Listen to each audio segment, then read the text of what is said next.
Même si la célébrité de son père lui a beaucoup pesé, c'est aussi grâce à celle-ci que Lily Collins a pu rencontrer très jeune la princesse Lady Diana et le prince Charles. Elle s'est rappelée de quelques anecdotes sur le plateau du Late Late Show de James Corden.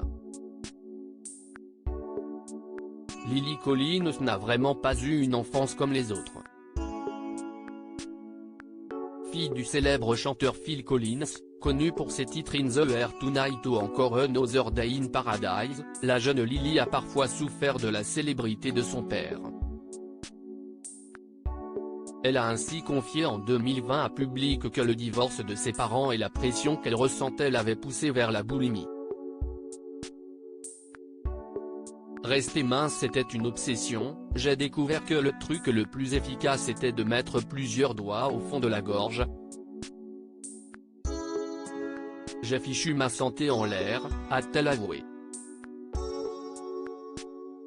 Mais aujourd'hui, elle confie avoir pardonné à son père de ne pas toujours avoir été là quand j'en avais besoin et de ne pas être le père auquel je m'attendais, comme elle l'écrit dans son autobiographie.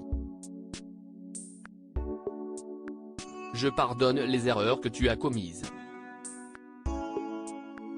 Et même si ça peut paraître trop tard, ça ne l'est pas. Il y a encore beaucoup de temps pour avancer, écrivait la jeune mariée. Mais si son adolescence a été difficile, il y a parfois eu aussi de bons côtés. En effet, lorsqu'elle était enfant, ses parents Phil Collins et Jill Tavelman, étaient souvent invités à des événements organisés par la fondation du prince Charles. Une petite peste face à Lady Di.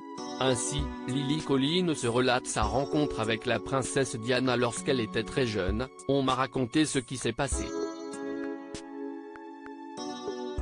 J'ai offert des fleurs à Diana, et à la seconde où elle les a prises, j'ai essayé de les reprendre, s'amuse-t-elle lors de son passage sur le plateau du Late Late Show de James Corden le 5 janvier 2022. Alors, comme vous pouvez l'imaginer, tout le monde a retenu sa respiration dans la pièce. Mais bon, je portais une jolie robe, alors qui allait me punir ? A raconté la star d'Emily in Paris, un grand sourire aux lèvres.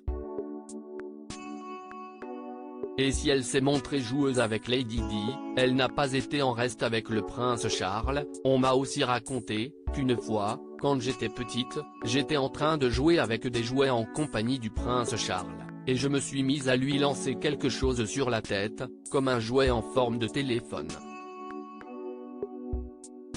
Encore une fois, on aurait dit qu'il n'y avait plus d'oxygène dans la pièce, s'est souvenue la comédienne.